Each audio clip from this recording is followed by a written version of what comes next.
ଖାଲି କଥାଟା ତତେ ବାଧିଛି ନା ରେ? ବାଧିବ ନା? ବାଧିଲା ଭଳିଆ କଥାଟା କହୁଛ।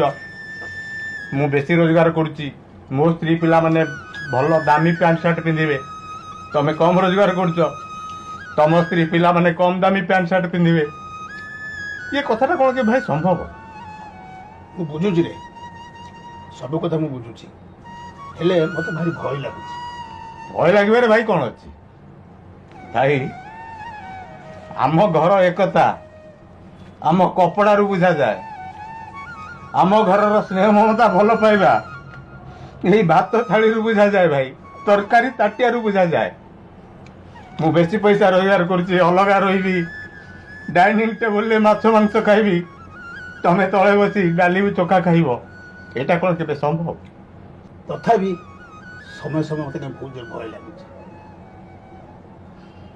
ଭାଇ ସମସ୍ୟା ସବୁ ସମୟରେ ତୋଫାନ ଭଳି ଆସିଥାଏ, ତାକୁ ଯଦି ଆମେ ଧୈର୍ଯ୍ୟର ସହିତ ଅପେକ୍ଷା କରିବା, ଶୁଖିଲା ପତର ଭଳିଆ କୁଆଡ଼େ ଉଡ଼ି ଚାଲିଯାଏ।